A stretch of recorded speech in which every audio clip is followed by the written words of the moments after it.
capítulo 5 de Apocalipsis. Estaremos meditando hoy en los primeros 7 versículos. Apocalipsis capítulo 5, versículos del 1 al 7.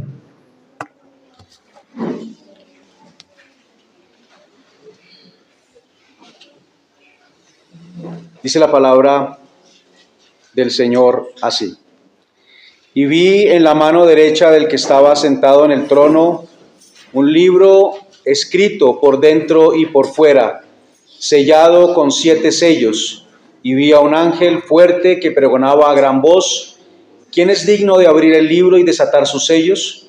Y ninguno, ni en el cielo, ni en la tierra, ni debajo de la tierra, podía abrir el libro, ni aún mirarlo. Y lloraba yo mucho, porque no se había hallado a ninguno digno de abrir el libro, ni de leerlo, ni de mirarlo.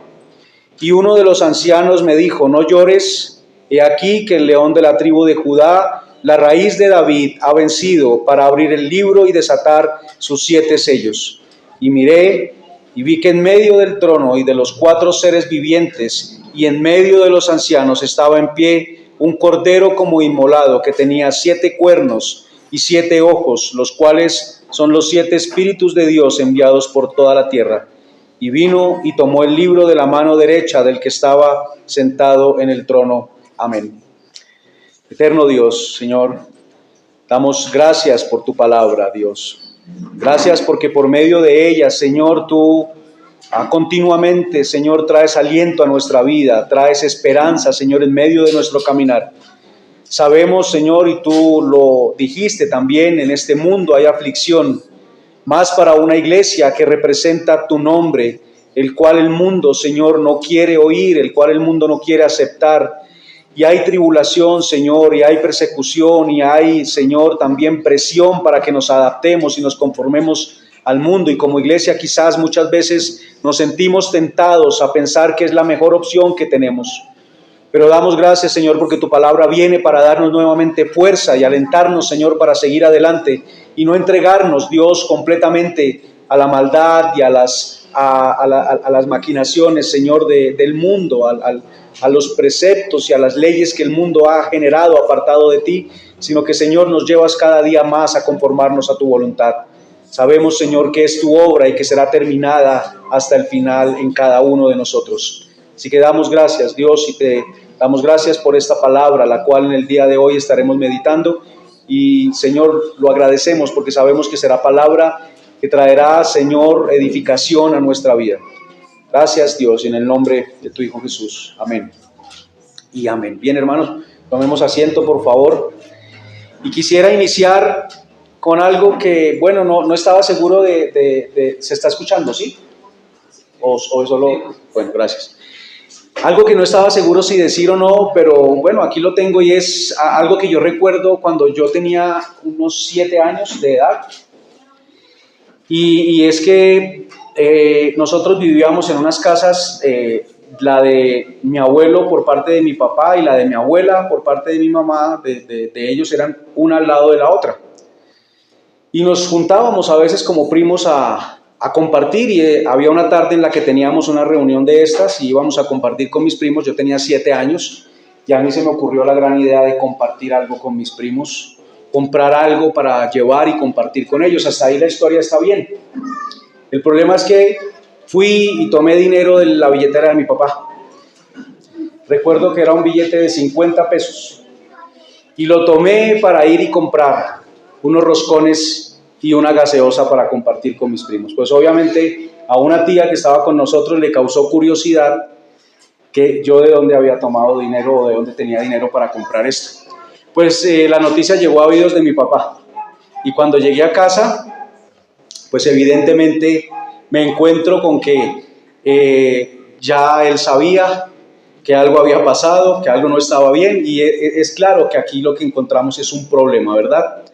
Es un problema en el cual yo había caído en algo que evidentemente no está bien, y es que había hurtado, había robado. Y evidentemente ante un problema se requieren acciones. Pero ¿qué tipo de acciones se requieren ante un problema como este?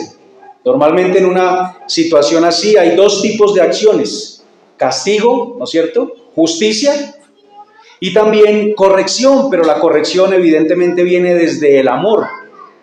Castigo, justicia, corrección. Podría haber perdón, pero no un perdón sin corrección. O sea, se debería aplicar justicia y se debería aplicar amor también allí en medio de esa acción. Y yo creo que todos los que estamos acá sentados, quizás hemos pasado o podríamos recordar alguna vez en las que tuvimos alguna situación así y en la cual fuimos corregidos por nuestros padres o incluso también hubo aplicación de justicia por parte de nuestros padres, y no se trata de evaluar si la justicia, si era justo o no, si el castigo fue justo, pero lo que estoy tratando de decir es que todos hemos pasado por eso y contamos quizás esas historias. Nos sentamos hoy y podríamos hablar de ellas, pero con una particularidad. Aunque contamos cómo se aplicó algo de justicia y cómo fuimos corregidos y que quizás nos dolió a nosotros esa justicia y ese castigo, esa corrección, lo podemos contar con una sonrisa y sin el más mínimo indicio de estar culpando a nuestros padres como malos. ¿Por qué? Porque entendemos que ellos actuaron correctamente impartiendo corrección y también impartiendo justicia. En un mismo momento, corrección y justicia. Actuaron de forma justa al impartir castigo. ¿Era merecedor Diego de ese castigo? Claro que sí. Para nuestro ejemplo se trata entonces de, como dije, no se trata de entrar a evaluar si el castigo fue justo o no, pero también se actuó con amor, haciendo corrección a una acción que estaba mal hecha. Así que comprendemos que era necesario. No solamente no culpamos a nuestros padres de algo mal hecho, sino que consideramos que era necesario y que actuaron en completa concordancia con su rol como padre o como madre. Lo contamos de esa manera y lo evaluamos de esa manera en cuanto a nuestra relación con nuestros padres. Pero el asunto es que al ser humano le sucede algo, y es que no lo hacemos de la misma manera con Dios. No sé si hemos oído a personas evaluar desde su concepto las historias del Antiguo Testamento y qué escuchamos acerca del Antiguo Testamento cuando se compara con el Nuevo Testamento, que no es el mismo Dios. Que el Dios del Antiguo Testamento es un Dios que muestra ira, enojo y que no muestra amor y que no es el mismo. La conclusión es que es otro Dios o que es un Dios injusto, que no es bueno. ¿Cómo podría ser este Dios un Dios de amor? Y nosotros como creyentes quizás también, porque esto podríamos decir, bueno, pero es alguien que no ha comprendido realmente de qué se trata la Escritura y de qué nos habla la Escritura. Pero nosotros como creyentes pasamos también muchas veces por alguna situación difícil y lo primero que pensamos es que no es justo.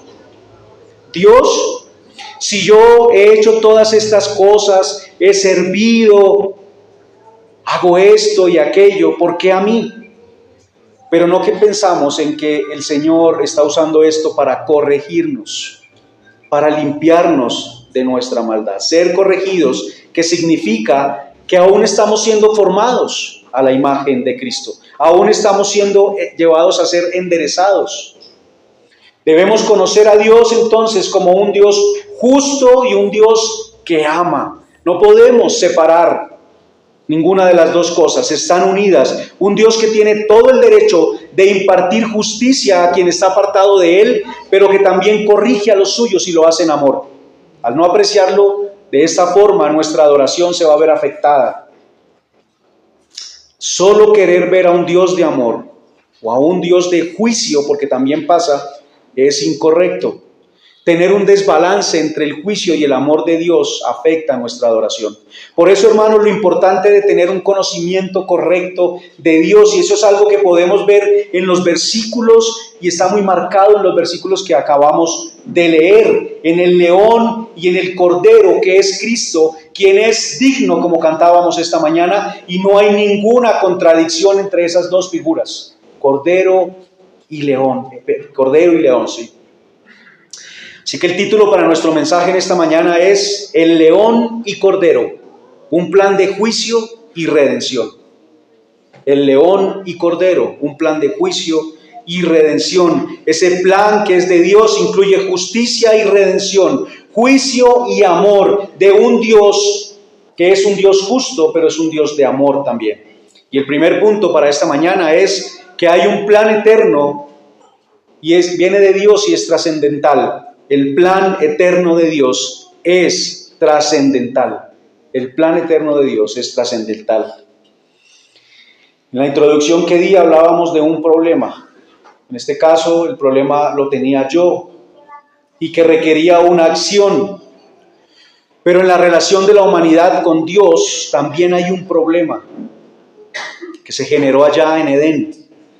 Y hemos sido rebeldes y se requiere una acción, también hay una acción requerida allí. El asunto es que el problema es trascendental, trasciende el tiempo y trasciende lo material, trasciende lo terrenal. Por lo tanto, la solución también debe ser trascendental. Versículo 1. Y vi en la mano derecha del que estaba sentado en el trono un libro escrito por dentro y por fuera, sellado con 7 sellos. Está viendo Juan allí en medio de esta visión, la segunda visión, y ya vimos que ve allí a uno sentado en el trono, que está por encima de cualquier tipo de gobierno. Y debemos entender ahora, y quisiera explicar esto, todo esto, como lo dijimos hace 15 y hace 8 días, es simbólico, porque si nosotros tratásemos de interpretar esto de una manera muy literal, pues aquí tendríamos que decir que el que está sentado en el trono, que es el Padre, tiene un cuerpo, ¿verdad? Porque tiene una mano derecha.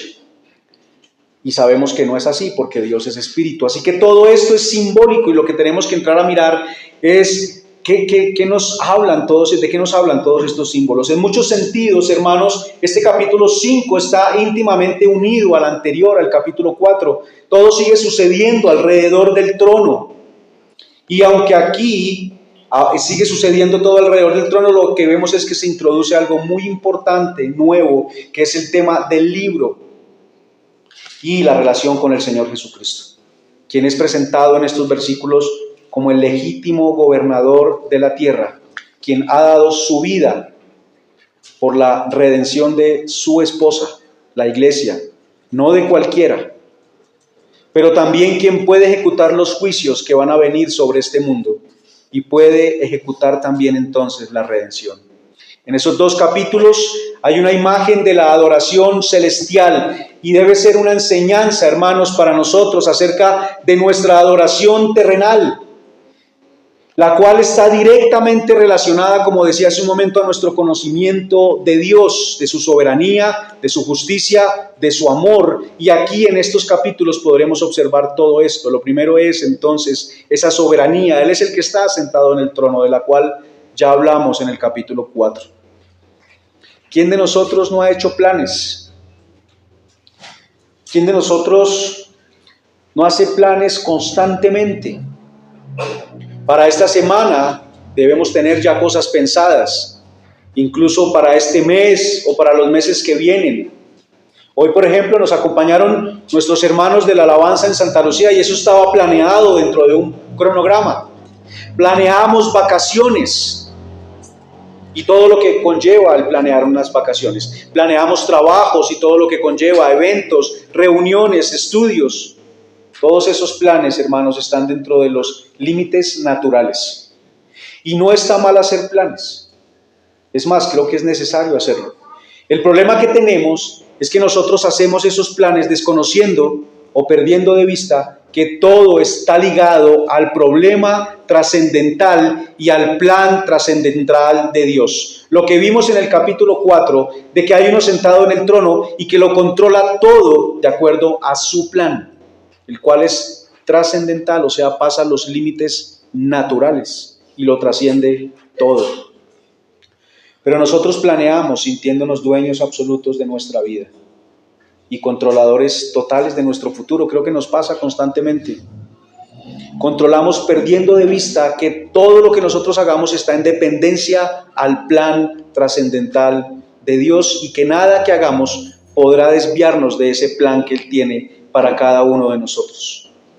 Hay uno sentado en el trono que lo gobierna todo, y aunque hacemos planes, estos serán permitidos o estorbados de acuerdo a su plan, y todo eso apunta a Dios y a su gloria. Y a eso se refiere el libro o el rollo que él tiene en la mano derecha. Aquí dice libro, pero no es un libro como el que nosotros conocemos, es un rollo en pergamino. ¿Y qué es este libro entonces? ¿Por qué es tan importante? Algunos han dicho que este libro es el mismo libro de la vida, pero si nosotros leemos Apocalipsis 20:12, podremos darnos cuenta que se trata de otro libro diferente. Allí en Apocalipsis 20:12 dice: y vi a los muertos, grandes y pequeños, de pie ante Dios, y los libros fueron abiertos, y otro libro fue abierto, el cual es el libro de la vida, y fueron juzgados los muertos por las cosas que estaban escritas en los libros según sus obras. Allí podemos ver claramente entonces que es un libro diferente. Otros dicen, los que tienen una interpretación futurista de Apocalipsis, recuerdan en la introducción, vimos que habían varias interpretaciones. Los que tienen una interpretación futurista dicen que es lo que contiene ese libro es acerca del futuro y exclusivamente acerca de la gran tribulación. Pero como iremos viendo, los acontecimientos ligados al libro no son solamente del futuro. Habla de cosas que ya habían iniciado cuando esto fue escrito y que ya estaban pasando y que siguen pasando en el día de hoy. Entonces, ¿qué tenemos acá con el libro? Este rollo, hermano, representa primeramente la plenitud del plan de juicio y redención de Dios. Justicia y amor. Justicia y amor. El cual, ese plan, es desatado por la obra de Cristo en la cruz. Por eso lo que veremos está en el periodo desde la primera venida de Cristo a la segunda venida de Cristo. Y eso lo podemos observar al ver las profecías del Antiguo Testamento, principalmente las profecías en Daniel. Y es necesario recordar, hermanos, que Daniel tiene unos eventos similares. Cuando nosotros leemos Daniel, vemos que hay muchas cosas similares. De hecho, esta mañana leímos el capítulo 7. Y Dios le muestra a Daniel los eventos hasta la primera venida de Jesucristo. Hay un pueblo sufriente allí, el que está en cautiverio en Babilonia. Hay desesperanza y Dios le muestra a ellos que no deben caer en esta desesperanza, que deben tener esperanza porque el Señor viene y anuncia la primera venida de Jesús. Pero acá está Juan en una situación similar. La iglesia está siendo perseguida, hay tribulación. Y el Señor muestra que no deben caer en desesperanza, porque el Salvador ha vencido y el plan está en marcha y Él viene pronto. Así que apunta también proféticamente a lo que está viendo Juan aquí en estos versículos. En Daniel, en Ezequiel, en Isaías, pero principalmente, como decía, en Daniel, allá en el capítulo 7 que leímos ya esta mañana, y en el capítulo 12, leamos por un momento algunos versículos de Daniel, en el capítulo 7. Quisiera leer los versículos 7 al 10. En capítulo 7 de Daniel, permítanme un segundo.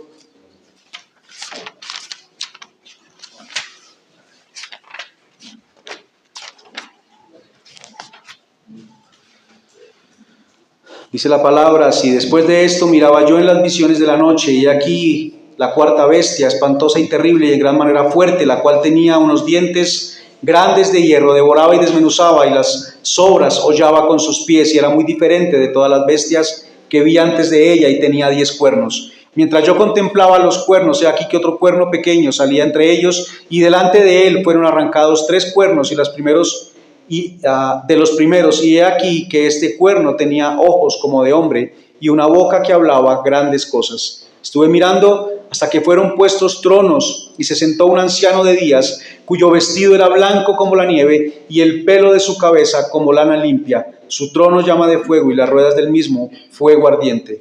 Un río de fuego procedía y salía de delante de él, y millares de millares le servían, y millones de millones asistían delante de él. El juez se sentó y los libros fueron abiertos. Es un escenario de juicio.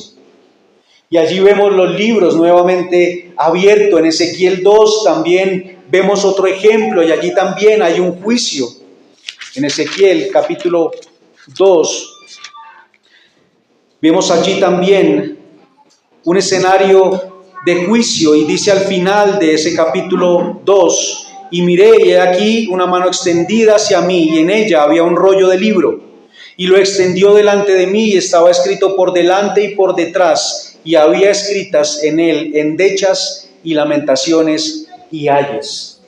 Había allí un escenario de juicio, y en este libro también había lamentación y ayes, que indica el juicio del Señor. Vemos entonces cómo hay una similitud en estos versículos y en estas profecías en lo que estamos viendo allí en Juan. También habla de un libro escrito por delante y por detrás. Lo mismo que pasa aquí en Juan, donde hay lamentaciones y ayes. Así que vemos en este libro también, y si vamos a Isaías 29, también estamos viendo un escenario de juicio y hay una idea similar. Un libro sellado que nadie puede leer allí en Isaías. Si se lo entregan a alguien que pueda leer, no va a poder hacerlo porque sus ojos están vendados. Juan acá tiene entonces esa visión apocalíptica de un rollo, escrito por ambos lados, sellado y que nadie puede leer. Es un libro que contiene juicio y el porqué de ese juicio. Y lo sabemos cuando llegamos al capítulo 6, en 15 días, cuando estemos allí, porque allí vamos a ver cómo se desarrolla todo ese juicio del Señor para las naciones. Así que este libro contiene todo acerca del juicio del Señor. En ese capítulo 6 lo vamos a ver, y está allí el porqué también del juicio. Escrito por ambas caras indica que no hay espacio para adicionar absolutamente nada. No hay nada que el hombre pueda añadir al plan de Dios. No hay ningún chance a sueños y añadiduras del hombre, solamente el plan de Dios.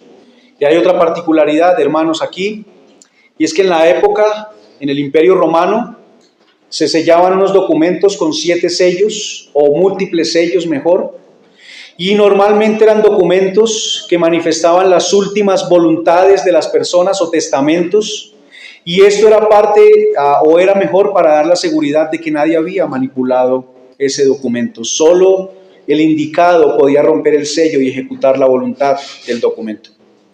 Así que en este caso vemos 7 sellos. Ya sabemos que el número 7 habla de la plenitud.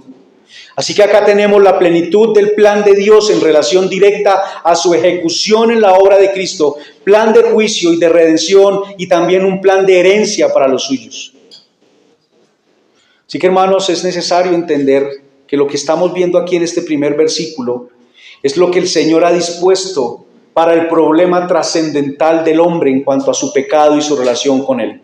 Lo tiene en su mano derecha, aquel que está sentado en el trono. La justicia y la misericordia le pertenecen solamente a Él. Es una misericordia extendida, como veremos también en el capítulo 6, pero la justicia a quienes no reconocen necesitar su misericordia. Todo, hermanos, en nuestra vida está completamente ligado a esto. No puede estar separado nada de lo que nosotros hagamos al plan de Dios, porque toda obra, toda palabra y todo pensamiento será juzgado y calificado como bueno o malo en razón del estándar de santidad de Dios y en razón o en dependencia al plan de Él. Nosotros planeamos, decidimos, y nuestros planes solo logran atender situaciones terrenales. Por eso era necesario un plan celestial y trascendental. Y nuestros planes no están por encima del plan de Dios. Por eso, hermanos, ¿por qué a veces nosotros insistimos tanto en cosas cuando deberíamos más bien orar y entregarnos plenamente a conocer la voluntad del Señor? Es necedad nuestra quizás perseguir cosas que estamos deseando con todo nuestro corazón, pero que claramente no son parte de la voluntad del Señor. La palabra enseña que la voluntad de Él para nosotros es la santificación. Cualquier cosa que no nos lleve en ese caminar de santidad es algo que estamos haciendo en contra de su voluntad. Y la Biblia tiene muchos ejemplos de cómo el hombre hace planes sin contar o perdiendo de vista a Dios. ¿Recuerdan el hombre, el rico insensato? Él dice que va a hacer un plan porque sus graneros se han llenado y los va a derribar y a hacernos más grandes, y cuando los hace dice: alma, muchos bienes tienes guardados para muchos años, repósate, come, bebe, regocíjate. Pero ¿qué le dice Dios? Necio, esta noche vienen a pedirte tu alma. Hacemos planes, pero no contamos con que el plan ya Dios lo tiene determinado para nosotros. Todo en nuestra vida, hermanos, está ligado al plan de Dios porque todo fue creado para su gloria y Dios se encargará de solucionar el problema del hombre quien no le da gloria a Dios. Y hay un plan de justicia y de redención. Es el plan perfecto de Dios. Así que el problema del hombre, hermanos, que es tan grave, es ese problema de pecado en nosotros, de la separación de Dios, de la muerte, este enemigo que no podemos vencer. Y la justicia y la corrección de Dios vienen y solamente podían provenir de Él. Así que, hermanos, en ese primer versículo lo que vemos es que este libro nos habla de que hay un plan, pero que está sellado. Y ahora en el versículo 2, del versículo 2 al 4, vamos a ver la desesperanza del hombre cuando busca entre los hombres la solución. La desesperanza al buscar entre los hombres. Y ese es el segundo punto para esta mañana.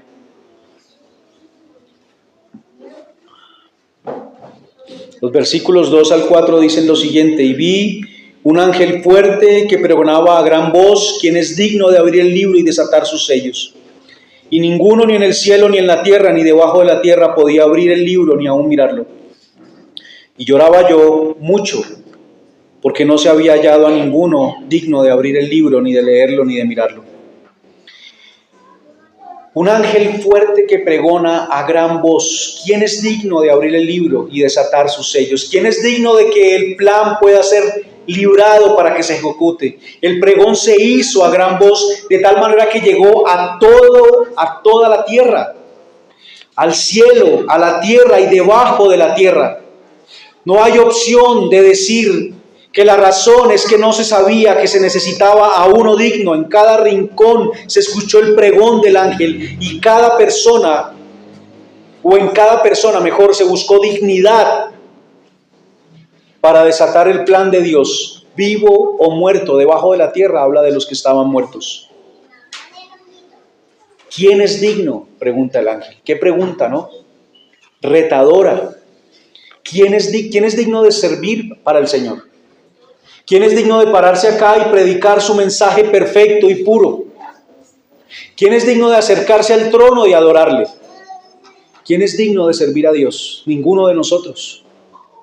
Yo no soy digno de estar aquí en pie predicando esta mañana. Ni siquiera somos dignos de servirle, mucho menos en el mundo se podría encontrar uno digno de desatar este plan. ¿Qué condición la que pone aquí el ángel o la que menciona el ángel que es necesaria? Dignidad.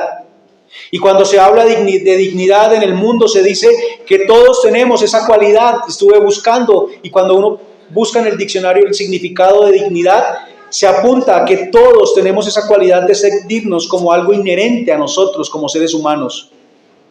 Pero en cuanto a tareas importantes o lugares especiales, ya no se habla de una dignidad inherente, sino que es algo que se merece por las cualidades especiales que la persona tiene. Y dependiendo de la tarea a realizar o el lugar que se va a ocupar, la dignidad tiene diferentes aspectos a considerar para que le den a la persona la altura de digno. Por ejemplo, en el deporte, cuando vienen los Juegos Olímpicos, hay unos deportistas que son seleccionados para que lleven la llama olímpica. Los seleccionan a ellos porque los consideran dignos de esta labor.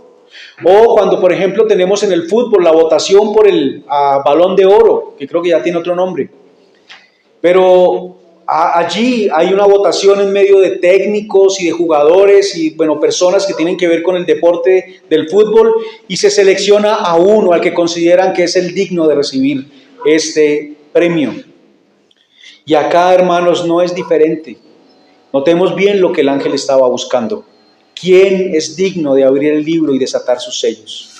Lo que se buscaba no era a alguien poderoso, no se buscaba a alguien fuerte. El ángel era uno fuerte, pero no era digno, sino a alguien digno. Y hay una tarea un lugar de privilegio, y el ángel pregunta quién es digno para esta tarea. Y aquí la cuestión fundamental, hermanos, tiene que ver con la dignidad de alguien que pueda ejecutar los justos juicios de Dios sobre este mundo impío. Y de ese modo haga volver al universo a la voluntad de Dios. ¡Qué tarea tan alta! Juzgar a toda la humanidad. Nosotros muchas veces nos sentimos dignos de juzgar, ¿no es cierto?, a los que están alrededor nuestro. Nos sentimos dignos de juzgarlos. Pero el único que tiene dignidad por su perfección moral y por quien Él es Jesucristo. Ahora, eso no quiere decir que no juzgamos las obras, pero nosotros muchas veces queremos emitir juicio contra las personas.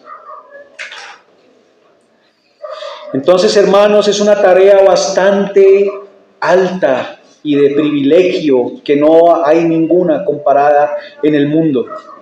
La cuestión que se plantea en ese momento es que si hay alguien que no solo tenga el poder para juzgar a este mundo, sino también que tenga la dignidad y la altura para hacerlo, y aún más, que sea capaz también de establecer un orden nuevo donde las personas vuelvan a una relación correcta con Dios. En el versículo 3, ¿qué nos dice? Que ninguno fue hallado digno. Esa es la respuesta, no hay ninguno, ni en el cielo, ni en la tierra, ni debajo de la tierra. La cuestión es que ninguno podía abrir el libro ni aún mirarlo. Después de buscar en cada región, todos los hombres se encontraron completamente impotentes e incompetentes para esta tarea, para poner en marcha el plan eterno de Dios. No hay quien pueda ejecutarlo, hermanos. No hay ninguno digno. Y debería ser un hombre, porque es un problema o es un asunto de la relación de Dios con el hombre. Y no fue hallado ninguno digno, ni en el cielo, allí entre los 24 ancianos, ni Juan, que estaba allí en el Espíritu viendo esta visión, ni en la tierra los que estamos vivos, ni debajo de la tierra los que están muertos. Imaginemos al pueblo judío, a cuántos hombres ellos consideraban dignos. A Moisés, a Abraham, a David, a los profetas, incluso se podría considerar digno algunos de ellos a Juan el Bautista. Pero entre ellos que ya habían muerto, ninguno de ellos era digno. Aquí hablamos de la dignidad de desatar y ejecutar el plan de Dios, hermanos. Y ninguno de nosotros ni tan solo es digno de desatar o tiene lo necesario para desatar el plan de Dios en sí mismo. No podemos nosotros hacerlo. Mucho menos para desatar el rollo que tiene el que está sentado en el trono.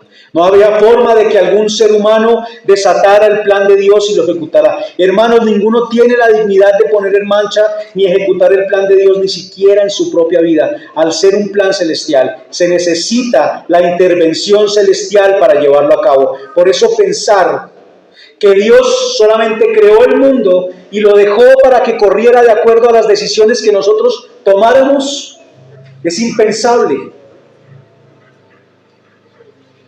No elegimos, hermanos, cuándo ni dónde nacer.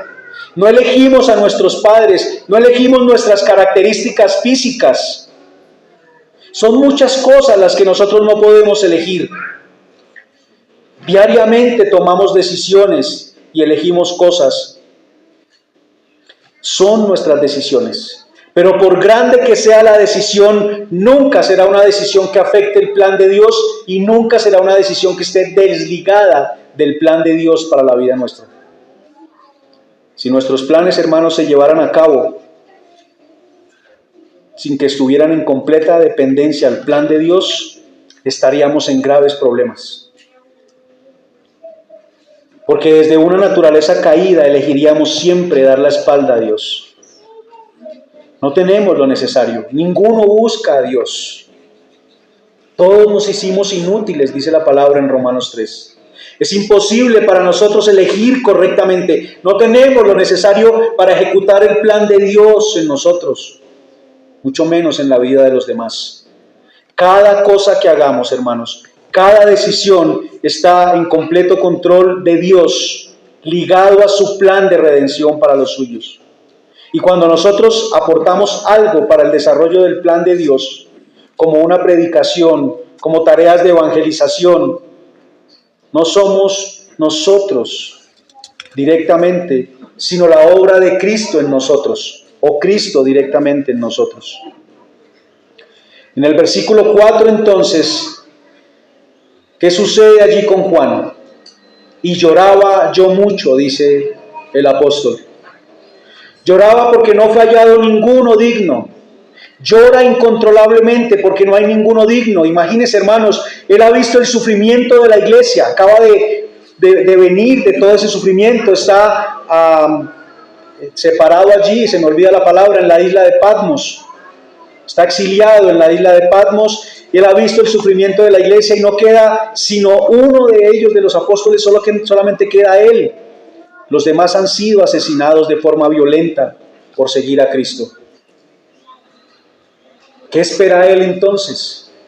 Que haya justicia y que haya descanso para la iglesia. Y ese documento tiene la ejecución de la justicia de Dios y la consumación total de su plan de redención. Pero no hay nadie digno de ejecutarla. ¿Cómo no llorar ante esto?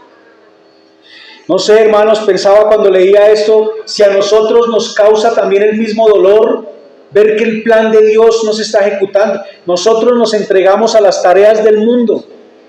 Debería haber un deseo en nosotros porque el plan de Dios siga siendo llevado a cabo por medio nuestro. Y anhelar llevar el mensaje del Señor. No lo ejecutamos nosotros, eso ya es claro. Pero el Señor sí nos usa como medios y debería haber un anhelo en nosotros.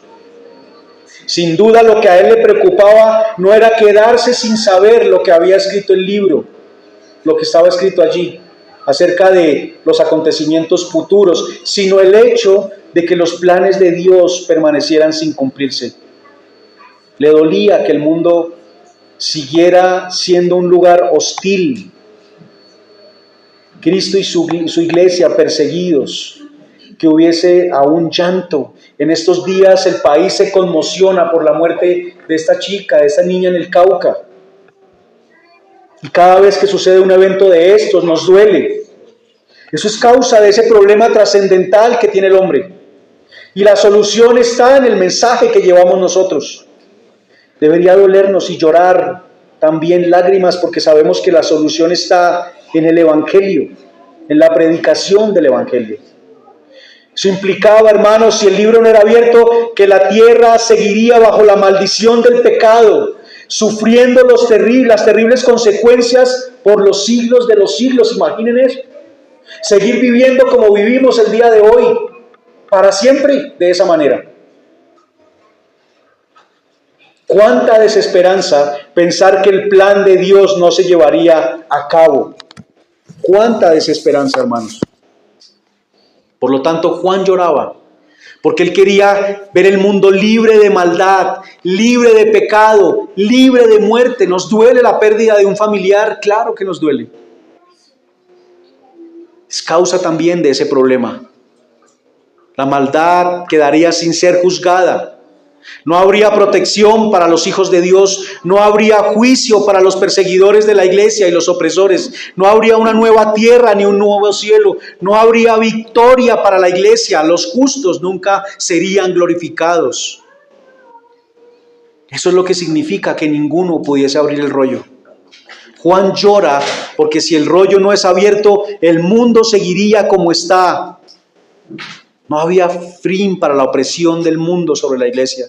Si el rollo no es abierto, no hay justicia para nuestros hermanos que fueron asesinados por causa del Evangelio. Cuando hay este tipo de injusticias, ¿qué se clama? ¿Qué se clamaba ayer en las marchas por el tema de la niña en el Cauca? Justicia. Hermanos, muchos hombres, hermanos nuestros de la iglesia, han muerto injustamente. Cristo murió injustamente. Si el rollo no es abierto, nunca habría justicia. Si el rollo no es abierto, estaríamos condenados a existir muertos en nuestros delitos y pecados, viviendo en lo vacío, sin propósito, tras las vanidades del mundo. en lo simple del mundo, en la vanidad del mundo, como dice Eclesiastés. ¿Por qué lloró Juan entonces? ¿Por qué hay desesperanza en Juan en ese momento? ¿Dónde estaba la mirada para hallar alguno? La mirada estaba en los hombres. Puso su mirada en los hombres, hermanos, y es algo que nos pasa mucho. Nuestra esperanza de justicia y de bienestar se pone en los hombres, incluso en nosotros mismos. Creemos muchas veces que si yo no estoy bien, mi familia no puede estar bien, me necesitan a mí para estar bien. La esperanza está puesta en los hombres. Y entonces cuando viene algún problema, ¿qué aparece? Desesperanza, porque la esperanza estaba en mí o en alguien más. Ponemos los ojos en los hombres con mucha facilidad y por eso Juan llora. Pero lo que nos muestra el texto, hermanos, es que entre los hombres no había ninguno digno. Si dependiera de nosotros, de los hombres, no habría esperanza para nosotros. Si el plan dependiera de la dignidad del hombre, estaríamos en problemas. El libro permanecería sellado y no valdría la pena creer, porque al final todo seguiría igual. Nuestra mayor lucha sería simplemente enfocarnos en conseguir cosas terrenales y tener literalmente, como dicen algunos, nuestra mejor vida ahora. Así que no habría esperanza. El problema del hombre, hermanos, es tan grave, es de pecado y separación de Dios y de muerte, que la justicia y la corrección solo pueden provenir de un plan de Dios y no puede ejecutarse por un hombre, sino solamente por Él. Hay uno digno, y es en quien reposa nuestra esperanza, que a pesar de nuestra incapacidad y a pesar de nuestra indignidad, Él es digno y ha vencido. Y venció para abrir el rollo de juicio y redención, que es lo que veremos en el tercer punto. El león y cordero digno de ejecutar el plan de Dios, versículos 5 al 7. Dicen estos versículos, hermanos: y uno de los ancianos me dijo: no llores, he aquí que el león de la tribu de Judá, la raíz de David, ha vencido para abrir el libro y desatar sus 7 sellos. Y miré y vi en medio del trono y de los 4 seres vivientes y en medio de los ancianos estaba en pie un cordero como inmolado, que tenía 7 cuernos y 7 ojos, los cuales son los espíritus de Dios enviados por toda la tierra. Y vino y tomó el libro de la mano derecha del que estaba sentado en el trono. En el versículo 5, entonces, vemos como a Juan, en el versículo 4, Juan llora allí profundamente y hay desesperanza, hay desánimo, hay desconsuelo. Pero ¿qué sucede, hermanos, cuando hay desconsuelo y desesperanza? ¿Hacia dónde deberíamos ser guiados en medio del desconsuelo y de la desesperanza? ¿Qué hace uno de los ancianos? Se dirige a él, le dice: no llores. ¿Y hacia quién le dirige su mirada? Este anciano trae consuelo a Juan, se dirige a él con palabras para que su desconsuelo y su desesperanza terminen, y dirige la mirada de Juan hacia Cristo. Hermanos, nosotros conocemos por la Escritura que hay uno que es digno. Esa información la conocemos, ya la sabemos, como seguro quizás la conocía Juan. Pero aún así, en medio de situaciones difíciles, caemos en un sentimiento como el de Juan. Y la razón es por la falta de fe, porque nos movemos más por lo que vemos. Juan acaba de ver que no había ninguno digno y eso lo lleva a sentirse desesperanzado. Y al ver la dificultad, hermanos, sentimos desánimo, incluso desesperanza. Y para eso estamos puestos unos al lado de los otros. ¿Quién trae palabras de consuelo a Juan? El anciano. No fue ningún ángel, fue el anciano. Hermanos, nosotros estamos puestos unos al lado de los otros como iglesia. Por eso lo importante, creo que lo recalcamos cada 8 días, lo importante de no solamente tener contacto con los de la iglesia, este tiempito de 2 horas, debemos estar pendientes unos de los otros, porque el consuelo Dios determinó que se ha llevado por medio de nosotros, de la iglesia. Es un anciano que representa ya la iglesia, quien se acerca a él y le da consuelo. Somos nosotros los que debemos llevar a nuestros hermanos en medio de situaciones difíciles a la esperanza ¿Y cómo lo hacemos? Mostrando a Cristo, mostrando a Cristo. Toda situación que cause desesperanza, lo que debemos hacer es llevar a la persona a Cristo, en quien hallamos consuelo y esperanza. No hay otro lugar. Eso es lo que debemos hacer. ¿Cómo? Señalando quién es Él y la obra que Él ha hecho. Así que el anciano habla de quién es Jesucristo, señalándolo como digno a Él. Un anciano presenta al único que es digno de abrir el libro, hermanos, y ejecutar los propósitos de Dios.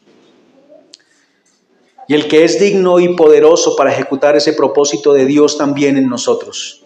Y lo presenta como vencedor. Y ese es el título. ¿Recuerdan el título de nuestra serie de Apocalipsis? Él venció. ¿Y por qué dice que venció aquí? Versículo 5, ha vencido para abrir el rollo, para desatar sus 7 sellos, para desatar el juicio y el plan de redención de Dios. Él ha vencido, Él ha cumplido, se hizo realidad lo prometido. Él es el amén de la palabra de Dios y la confirmación de que lo que Dios había dicho era cierto. Cristo es el amén de Dios. Así que en medio del desánimo o el dolor, nosotros llevamos a las personas a ver a Cristo y Cristo como vencedor. No como quien vencerá, sino como quien ya ha vencido. Y lo señala refiriéndose a Él con 2 términos, los cuales hablan de profecías del Antiguo Testamento. Dice, he aquí al león de la tribu de Judá y la raíz de David. Cuando se refiere al león de la tribu de Judá, esto nos lleva inmediatamente a Génesis 49, hermanos. Y entendemos que Jesús es el león de la tribu de Judá por su linaje. Pero aquí también lo podemos ver claramente. Es tremendo cómo el Señor nos deja ver con algunas pocas palabras que el león de la tribu de Judá es Jesús. En el versículo 7 dice, y vino y tomó el libro de la mano derecha del que estaba sentado en el trono. ¿Quién vino y tomó el libro? El Cordero, porque está hablando del Cordero en el versículo 6. Pero en el versículo 5 nos había dicho que el que era digno para abrir el libro y desatar los sellos era el león. Así que hay y lo pone en igualdad, es el mismo, el león y el cordero son el mismo. Solo hay uno que es digno. Y no se está diciendo que el león es uno y el cordero es otro, es exactamente el mismo. Y referencias a Jesús como el cordero de Dios hay muchas en la Escritura. Así que el cordero, el león y Jesús son el mismo. Pero veamos por favor Génesis 49, los versículos 8 al 12. Allí está una bendición sobre los hijos de Israel. Y los versículos 8 al 12 dicen lo siguiente: Judá, te alabarán tus hermanos, tu mano en la cerviz de tus enemigos, los hijos de tu padre se inclinarán a ti. Cachorro de león, Judá, de la presa subiste, hijo mío. Se encorvó, se echó como león, así como león viejo, ¿quién lo despertará? No será quitado el cetro de Judá, ni el legislador de entre sus pies, hasta que venga Silo, y a él se congregarán los pueblos. Atando a la vid su pollino, y a la cepa el hijo de su asna, lavó en el vino su vestido, y en la sangre de uvas su manto, sus ojos rojos del vino, y sus dientes blancos de la leche. Vemos allí entonces una imagen del juicio de Dios ejecutado. ¿Y ejecutado por quién? Por el león de la tribu de Judá. El ángel dice, ¿quién es digno de abrir el rollo del juicio de Dios? Un juicio que estaba predicho para ejecutar por el león de Judá. Y la respuesta es, Jesús es digno, porque Él es el león de la tribu de Judá. Está predicho allí en Génesis 49. Él es la raíz de David. De aquí también quiero llevarlos a otros versículos en el Antiguo Testamento. Por favor, vayamos a Isaías 11 y vamos a mirar los primeros 5 versículos. Lo que estamos tratando de ver, hermanos, es cómo las profecías hablaban de Cristo como ese león de Judá, y cómo estas profecías que hablan de él como el león de Judá y como descendiente de David, hablan y están en un contexto de juicio. Isaías 11, primeros 5 versículos. Saldrá una vara del tronco de Isaí, y un vástago retoñará de sus raíces. Y reposará sobre él el espíritu de Jehová, espíritu de sabiduría y de inteligencia, espíritu de consejo y de poder, espíritu de conocimiento y de temor de Jehová, y le hará entender diligente en el temor de Jehová. No juzgará según la vista de sus ojos, ni arguirá por lo que oigan sus oídos, sino que juzgará con justicia a los pobres, y arguirá con equidad por los mansos de la tierra, y herirá la tierra con la vara de su boca, y con el espíritu de sus labios matará al impío. Y será la justicia cinto de sus lomos, y la fidelidad ceñidor de su cintura. Amén. Está hablando de uno que desciende de Isaí, el padre de David. Y obviamente habla de Jesús. Y nuevamente esa promesa está allí en medio de un escenario de juicio. Lo pudimos ver. Pero debemos notar algo importante, hermanos. Y es que aquí en Apocalipsis dice que Él es la raíz de David. La raíz de David. David existió, David fue rey, y David hizo lo que hizo porque Jesús es su raíz. Todo lo que hizo David es porque era por Jesús. No es que, lo importante no es, aunque es necesario y es importante, no es que Jesús venía de David, eso es la promesa, pero lo importante es que todo lo que hace David es porque de ahí venía Jesús, y Él es la raíz para que David exista, Él es la raíz para que David haga lo que hizo. Él nació donde nació, fue quien fue, hizo lo que hizo, porque Jesús es su raíz. Y esto resalta, hermanos, lo que veníamos diciendo. Todo hecho es controlado por Dios conforme a su plan. Todo lo que pasó con David tenía que ver con el plan de Dios. Jesús es la justicia de Dios, león de Judá y raíz de David.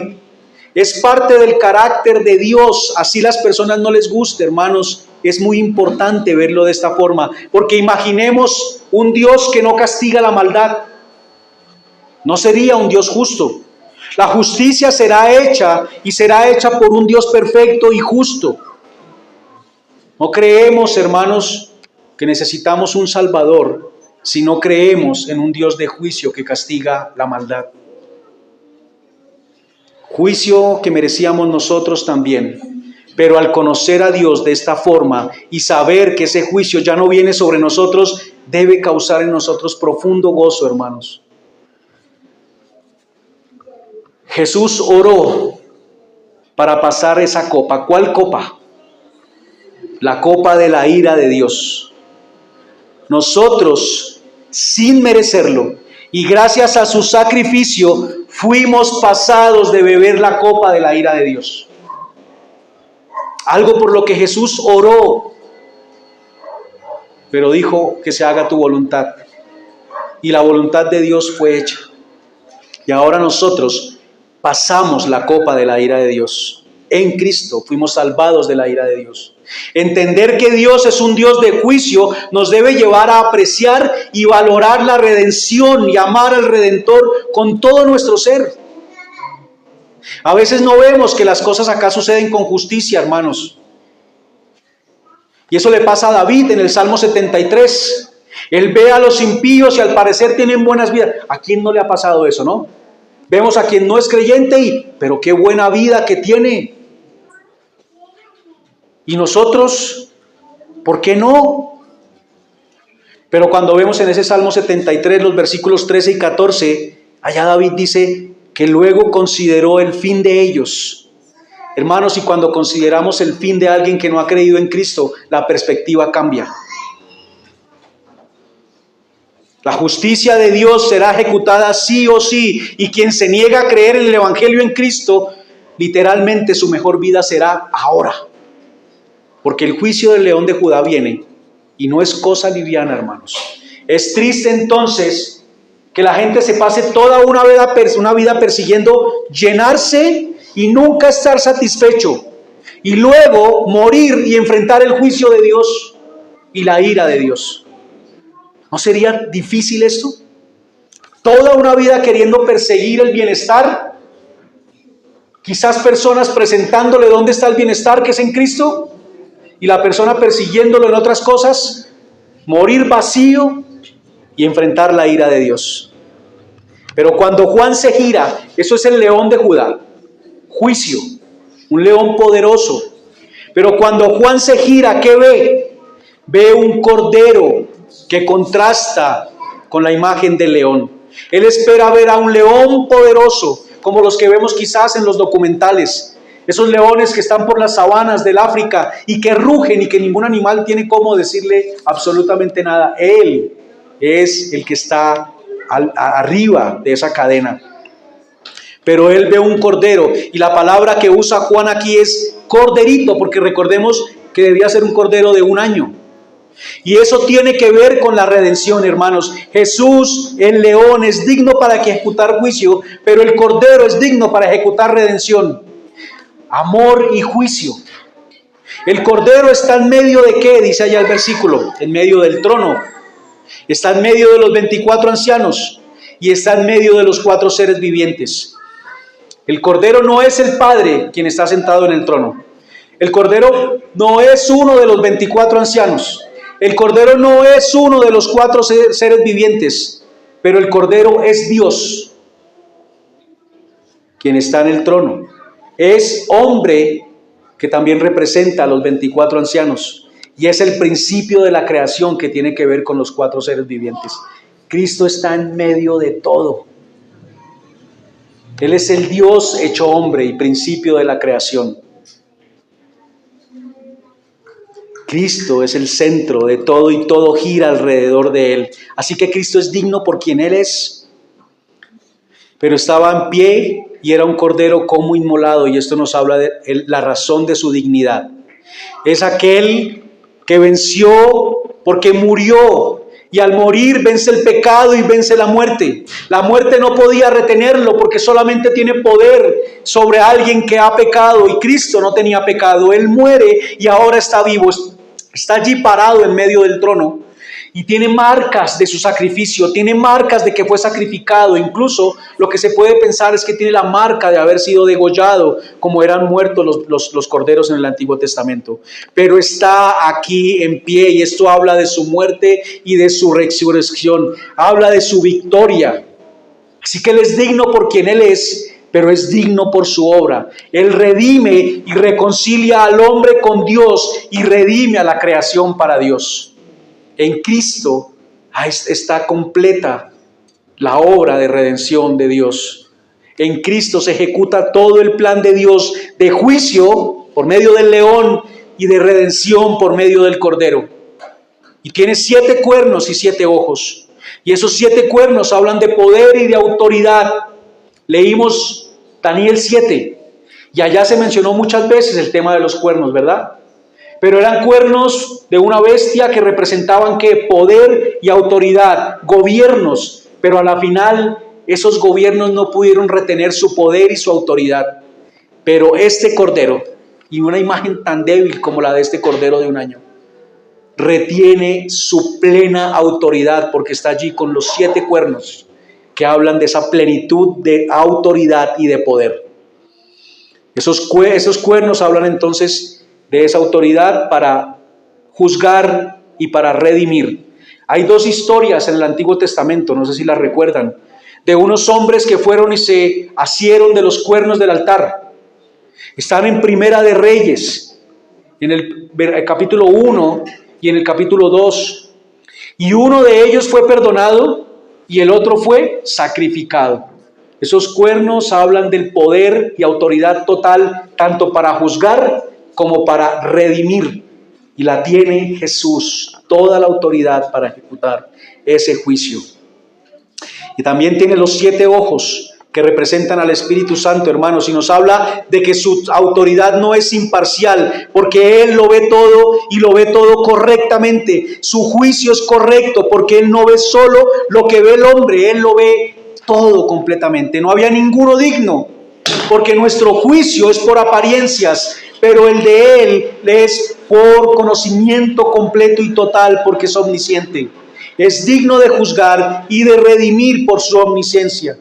Autoridad para juzgar, porque es merecedor, porque no es merecedor de juicio a diferencia de nosotros, y autoridad para redimir, porque murió siendo sin pecado y ahora está allí parado delante o en medio del trono.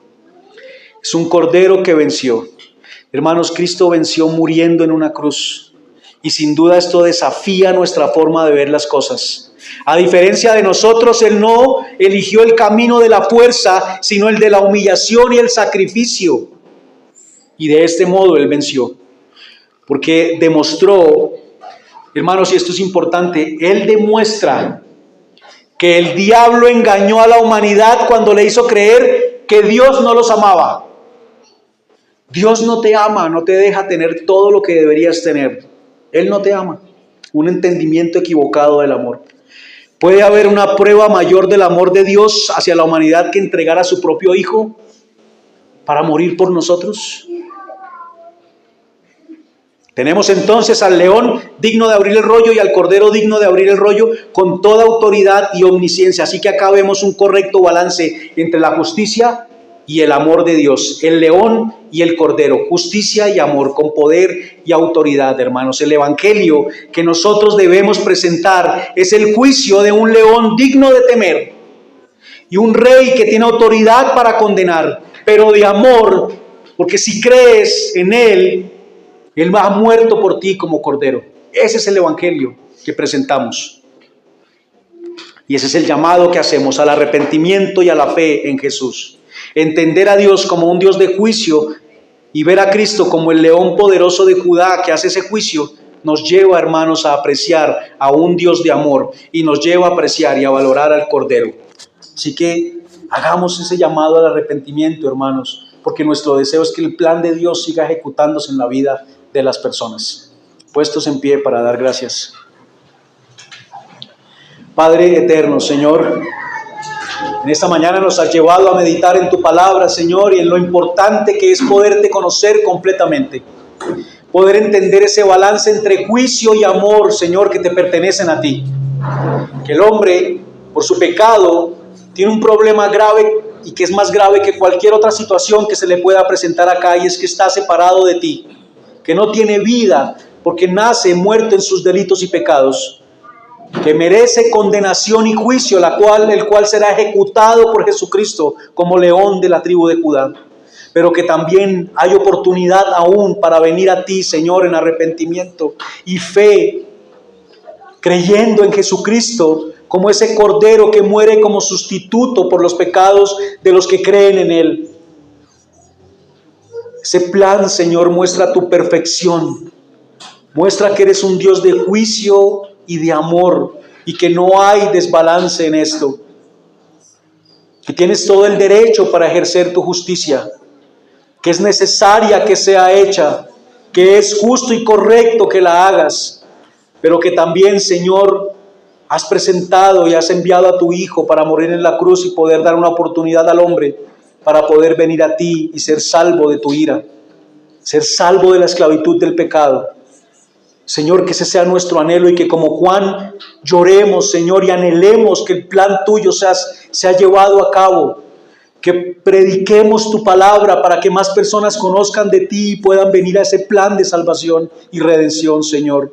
Que ese sea nuestro anhelo y que cada cosa que hagamos en nuestra vida, Señor, la hagamos pensando que debe estar sujeta a tu plan para nosotros. Damos gracias, Señor, y ayúdanos a que estas palabras no sean simplemente información en nuestra mente, sino que transformen nuestro corazón para gloria tuya. En el nombre de Cristo, amén y amén.